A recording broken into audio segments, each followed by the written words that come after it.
Hi guys, welcome to be the bulls. So अभी हम जो बात करने वाले हैं वो एक टेक्सटाइल सेक्टर का स्टॉक हमने चुना हुआ है, जो कि एक नया सेक्टर है।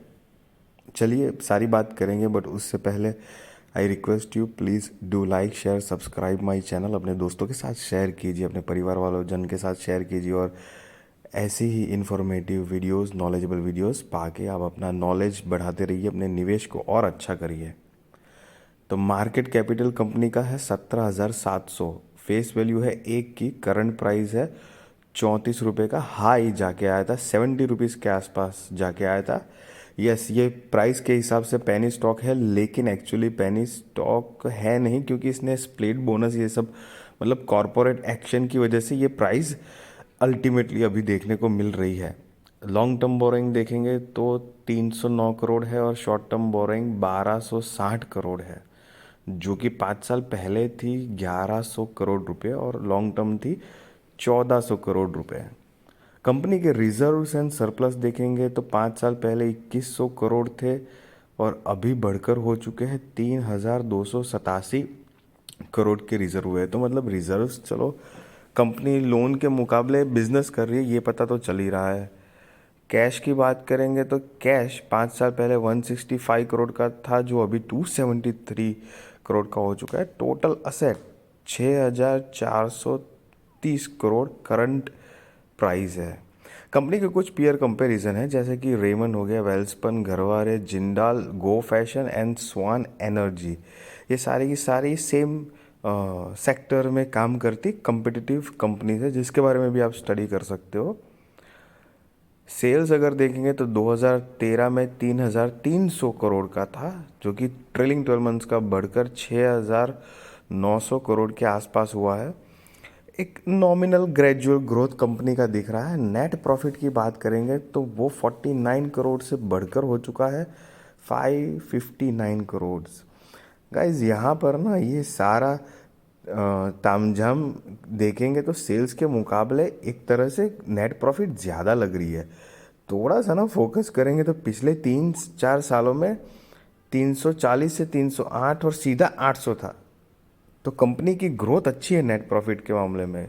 प्रमोटर्स की होल्डिंग 72.94 है, F I D I S नहीं के बराबर है। ऑब्वियसली मेजोरिटी स्टेक तो प्रमोटर के पास ही है। अच्छी बात यह है कि प्रमोटर्स ने इतने साल पुरानी कंपनी है, लेकिन फिर भी अपना स्टेक बेचा नहीं है जिस तरह से मतलब होना चाहिए। तो कंपनी, ये एक पॉजिटिव इंडिकेशन है कि कंपनी और ग्रो, मतलब promoters wants tremendous more growth about the company, जो कि एक हम अच्छा पॉजिटिव ये मान सकते हैं। और ये कंपनी की मार्केट कैपिटलाइजेशन 17,000 करोड़ जो दिखी है, तो एक्चुअली में लार्ज कैप थी, लेकिन अभी थोड़ा करेक्शन आया है, इस वजह से ये प्राइस देखने को मिल रहा है हमको। एक और बात यहाँ पे थोड़ी नोटिस करनी है, कंपनी का देखिए शेयर की जो लाइन है वो बिल्कुल फ्लैट जैसी ही है। बहुत पुरानी है, 1995 की है कंपनी, तो वो ट्रस्ट तो है। कंपनी का ना ऑल टाइम का रिटर्न 4,500% है, और 10 साल का जो अगर देखेंगे आप तो 3,600% के आसपास का 10 साल का भी रिटर्न दिया हुआ है कंपनी ने।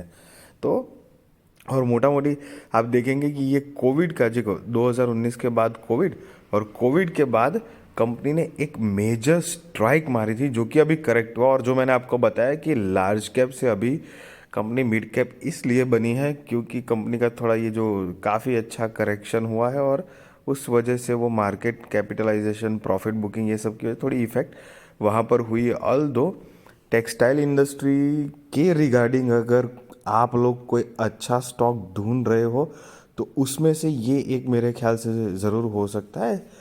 स्टॉक का नाम है ट्राइडेंट। आप सब देख सके 34 रुपीज़ की करंट प्राइस है, ऑल टाइम रिटर्न 4,526% का है।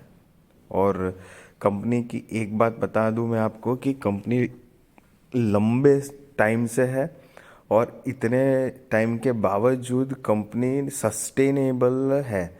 और ये जो कंपनी की जो प्राइस है एक्चुअली में, वो ये दिख रही है, एक्चुअली ऐसा है नहीं। कंपनी ने कई बार ये बोनस स्प्लिट वाली कॉरपोरेट एक्शन की हुई है, इसकी वजह से है। अब एक ये हम वापस क्यों लाए हैं लॉन्ग टर्म बोरोइंग और शॉर्ट टर्म बोरोइंग का जो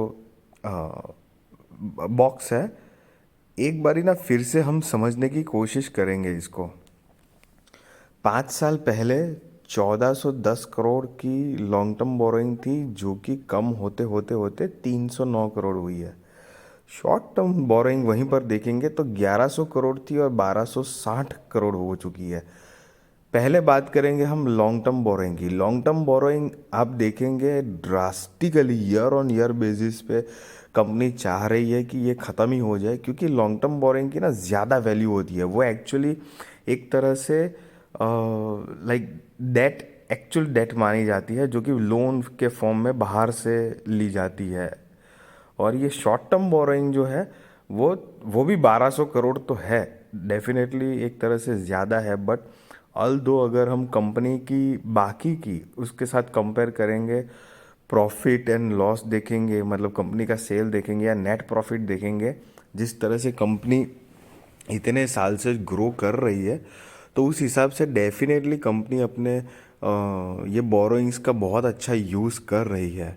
सी, एक ये टेक्सटाइल इंडस्ट्री में अगर आप कोई स्टॉक ढूंढ रहे हैं तो डेफिनेटली इसके बारे में आप सोच सकते हैं। मैं बाय और सेल डेफिनेटली रिकमेंडेशन नहीं दे रहा हूँ, ये तो आपके रिसर्च रिस्क एंड आपकी फाइनेंशियल एडवाइज़र के ऊपर ही डिपेंड है।